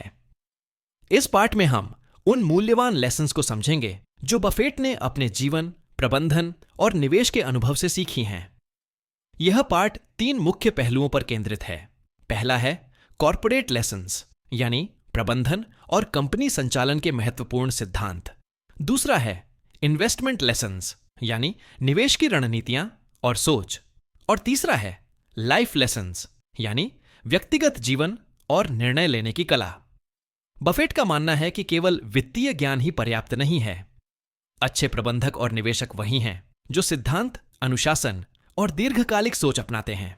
यही कारण है कि इस पार्ट में हम उनके अनुभवों और शिक्षाओं को सरल भाषा में समझेंगे, ताकि कोई भी प्रबंधक या निवेशक उन्हें अपने निर्णयों में लागू कर सके। और यही विचार हमें अगले अध्याय की ओर ले जाता है, यानी कॉर्पोरेट लेसन्स, जहां हम विस्तार से जानेंगे कि कंपनियों और प्रबंधकों के लिए बफेट ने कौन कौन से महत्वपूर्ण सिद्धांत और सीख साझा की है जो उन्हें सफलता और स्थिरता की ओर ले जाते हैं। Chapter 22 corporate lessons. Warren Buffett का मानना है कि किसी भी कंपनी की सफलता केवल अवसर और निवेश पर निर्भर नहीं करती, बल्कि सही प्रबंधन, संस्कृति और दीर्घकालिक सोच पर आधारित होती है। कॉर्पोरेट लेसन्स में बफेट ने यह बताया है कि कंपनियों और प्रबंधकों को किन सिद्धांतों को अपनाना चाहिए ताकि वे स्थिर और सफल बने रहें। सबसे पहला सिद्धांत है इंटेग्रिटी और ट्रस्ट। बफेट हमेशा कहते हैं कि कंपनी में ईमानदारी और विश्वास का माहौल होना चाहिए। प्रबंधन और कर्मचारियों के बीच पारदर्शिता से न केवल टीम मजबूत होती है, बल्कि निवेशकों का भरोसा भी बढ़ता है। ईमानदारी और स्पष्टता दीर्घकालिक सफलता की आधारशिला है। दूसरा महत्वपूर्ण सबक है लॉन्ग टर्म थिंकिंग। बफेट मानते हैं कि प्रबंधक को केवल तात्कालिक लाभ पर ध्यान नहीं देना चाहिए, उन्हें दीर्घकालिक रणनीति पर ध्यान देना चाहिए ताकि कंपनी समय के साथ स्थिर और बढ़ती रहे। उदाहरण के लिए, उत्पादन, निवेश या कर्मचारियों में निवेश ऐसे निर्णय हैं जिनका लाभ कई सालों बाद दिखाई देता है। तीसरा सिद्धांत है ऑपरेशनल एफिशिएंसी, यानी संचालन की दक्षता। बफेट जोर देते हैं कि कंपनी को अपने संसाधनों का सर्वोत्तम उपयोग करना चाहिए। लागत नियंत्रण, समय प्रबंधन और संसाधनों का सही आवंटन प्रबंधन को सक्षम बनाता है और कंपनी को प्रतिस्पर्धी बनाता है। चौथा महत्वपूर्ण सबक है मैनेजमेंट ऑटोनॉमी, यानी प्रबंधकों को निर्णय लेने की स्वतंत्रता देना। बफेट मानते हैं कि जब अनुभवी प्रबंधक अपने व्यवसाय का संचालन स्वतंत्र रूप से करते हैं तो वे बेहतर और तेज निर्णय लेते हैं। यह कंपनी की दीर्घकालिक स्थिरता और विकास को सुनिश्चित करता है। पांचवां और अंतिम महत्वपूर्ण सिद्धांत है लर्निंग एंड एडेप्टेशन, यानी सीखना और अनुकूलन। बफेट बताते हैं कि कंपनियों को बदलती परिस्थितियों और बाजार की जरूरतों के अनुसार अपने दृष्टिकोण और रणनीति को अपडेट करना चाहिए। जो कंपनियां स्थिर रहकर सीखती और अनुकूलित होती हैं, वे ही लंबे समय तक सफल रहती हैं। बफेट की ये कॉर्पोरेट लेसन्स हमें यह सिखाती हैं कि केवल लाभ कमाना ही पर्याप्त नहीं है। कंपनी का दृष्टिकोण, प्रबंधन की गुणवत्ता और दीर्घकालिक सोच निवेशक और संगठन दोनों के लिए सफलता की कुंजी है। अंततः यह ज्ञान हमें अगले अध्याय की ओर ले जाता है, यानी इन्वेस्टमेंट लेसन्स, जहां हम यह जानेंगे कि बफेट ने निवेशकों के लिए कौन कौन से महत्वपूर्ण सिद्धांत और रणनीतियां साझा की हैं जो उन्हें स्थिर और लाभकारी निवेश निर्णय लेने में मदद करती हैं। Chapter 23 investment lessons. Warren Buffett का मानना है कि किसी भी निवेशक की सफलता केवल अवसर या भाग्य पर नहीं निर्भर करती। इसके लिए सटीक रणनीति, धैर्य और दीर्घकालिक सोच की आवश्यकता होती है। इन्वेस्टमेंट लेसन्स में बफेट ने यह बताया है कि निवेशक को किन सिद्धांतों को अपनाना चाहिए ताकि वे स्थिर और लाभकारी निवेश कर सकें। सबसे पहला महत्वपूर्ण सबक है वैल्यू इन्वेस्टिंग, यानी मूल्य पर निवेश करना। बफेट हमेशा कहते हैं कि निवेशक को केवल बाजार भाव या लोकप्रिय स्टॉक्स पर भरोसा नहीं करना चाहिए। उन्हें कंपनी की वास्तविक मूल्य, आर्थिक मुआट और दीर्घकालिक संभावनाओं का मूल्यांकन करना चाहिए। सही मूल्य पर निवेश करना ही स्थिर लाभ का आधार है। दूसरा महत्वपूर्ण सिद्धांत है मार्जिन ऑफ सेफ्टी, यानी सुरक्षा का अंतर। बफेट मानते हैं कि निवेशक को हमेशा कुछ अतिरिक्त सुरक्षा के साथ निवेश करना चाहिए। इसका मतलब है कि कंपनी का मूल्यांकन इतना सुरक्षित हो कि बाजार की अस्थिरताओं के बावजूद नुकसान की संभावना न्यूनतम हो। तीसरा सबक है पेशेंस और लॉन्ग टर्म फोकस, यानी धैर्य और दीर्घकालिक दृष्टिकोण। बफेट जोर देते हैं कि निवेशक को तात्कालिक लाभ की सोच के बजाय लंबी अवधि के लिए सोचना चाहिए। समय के साथ मजबूत कंपनियों में किया गया निवेश लाभदायक और सुरक्षित साबित होता है। चौथा महत्वपूर्ण सिद्धांत है अंडरस्टैंडिंग द बिजनेस, यानी व्यवसाय की समझ। बफेट कहते हैं कि निवेशक को उस कंपनी की पूरी समझ होनी चाहिए जिसमें वे निवेश कर रहे हैं। केवल फाइनेंशियल स्टेटमेंट्स पढ़ना पर्याप्त नहीं है। व्यवसाय मॉडल, प्रतिस्पर्धा, प्रबंधन और बाजार की स्थिति को भी समझना जरूरी है। पांचवा सबक है अवॉइडिंग स्पेकुलेशन, यानी सट्टेबाजी से बचना। बफेट हमेशा चेतावनी देते हैं कि निवेश और सट्टेबाजी में अंतर समझना बेहद जरूरी है। सट्टेबाजी में केवल भावों और भविष्यवाणियों पर भरोसा होता है, जबकि निवेश में वास्तविक मूल्य और दीर्घकालिक संभावनाओं का मूल्यांकन होता है। एक और महत्वपूर्ण बात है कंसिस्टेंसी और डिसिप्लिन। बफेट मानते हैं कि निवेशक को अपने सिद्धांतों और रणनीति में निरंतर और अनुशासित रहना चाहिए। यह अनुशासन बाजार की अस्थिरताओं में निवेशक को सुरक्षित और स्थिर निर्णय लेने में मदद करता है। बफेट की ये इन्वेस्टमेंट लेसन्स हमें यह सिखाती हैं कि केवल सही स्टॉक्स चुनना ही पर्याप्त नहीं है। निवेशक को मूल्य, सुरक्षा, धैर्य, व्यवसाय की समझ और अनुशासन सभी अपनाने चाहिए ताकि दीर्घकालिक और स्थिर लाभ सुनिश्चित हो सके। अंततः यह ज्ञान हमें अगले और अंतिम अध्याय की ओर ले जाता है, यानी लाइफ लेसन्स, जहां हम जानेंगे कि बफेट ने अपने व्यक्तिगत जीवन और निर्णयों से क्या मूल्यवान सीखें साझा की है, जो प्रबंधकों और निवेशकों दोनों के लिए महत्वपूर्ण हैं। Chapter 24, life lessons. Warren Buffett न केवल एक महान निवेशक हैं, बल्कि एक ऐसे व्यक्ति भी हैं जिनके जीवन और अनुभव प्रबंधकों, निवेशकों और सामान्य लोगों के लिए मूल्यवान सबक हैं। लाइफ लेसन्स में बफेट ने यह बताया है कि कैसे साधारण सिद्धांतों और सोच के माध्यम से हम जीवन, निर्णय और सफलता को सरल और स्थिर बना सकते हैं। सबसे पहला सबक है सिंप्लिसिटी और फोकस, यानी सरलता और ध्यान। बफेट हमेशा कहते हैं कि जीवन और निवेश दोनों में जटिलता से बचना चाहिए। छोटे और स्पष्ट निर्णय लंबे समय में अधिक सफल होते हैं। अनावश्यक जटिलताओं और भ्रम से बचना ही स्थिर सफलता की कुंजी है। दूसरा महत्वपूर्ण सबक है पेशेंस और लॉन्ग टर्म थिंकिंग, यानी धैर्य और दीर्घकालिक सोच। बफेट का मानना है कि तात्कालिक लाभ की लालसा अक्सर गलत निर्णयों की ओर ले जाती है। जीवन में भी, जैसा कि निवेश में, धैर्य और सही समय पर निर्णय लेने से स्थिर और बड़े लाभ मिलते हैं। तीसरा सबक है इंटेग्रिटी और एथिक्स, यानी ईमानदारी और नैतिकता। बफेट बताते हैं कि सफलता केवल पैसों या शक्ति तक सीमित नहीं है। अपने मूल्यों और सिद्धांतों पर टिके रहना, ईमानदारी के साथ काम करना और दूसरों के साथ विश्वासपूर्ण संबंध बनाए रखना जीवन में असली सफलता है। चौथा सबक है कंटिन्यूअस लर्निंग, यानी लगातार सीखते रहना। बफेट का मानना है कि व्यक्ति को हमेशा सीखते रहना चाहिए। नई जानकारी, अनुभव और दृष्टिकोण हमें निर्णय लेने में सक्षम बनाते हैं और हमें बदलती परिस्थितियों के अनुसार अनुकूलन करने में मदद करते हैं। पांचवां महत्वपूर्ण सबक है वैल्यू रिलेशनशिप्स, यानी संबंधों को महत्व देना। बफेट जोर देते हैं कि परिवार, मित्र और पेशेवर संबंध जीवन का आधार है। ये संबंध न केवल मानसिक और भावनात्मक संतुलन बनाए रखते हैं, बल्कि सफलता और निर्णय लेने की क्षमता को भी मजबूत करते हैं। छठा और अंतिम सबक है ह्यूमिलिटी और सेल्फ अवेयरनेस, यानी विनम्रता और आत्म जागरूकता। बफेट बताते हैं कि सफलता के बावजूद खुद को जमीन से जोड़कर रखना, अपनी क्षमताओं और कमजोरियों को समझना और सीखते रहना जीवन में संतुलन और स्थिरता बनाए रखता है। बफेट की लाइफ लेसन्स हमें यह सिखाती हैं कि केवल पैसा और निवेश ही महत्वपूर्ण नहीं है।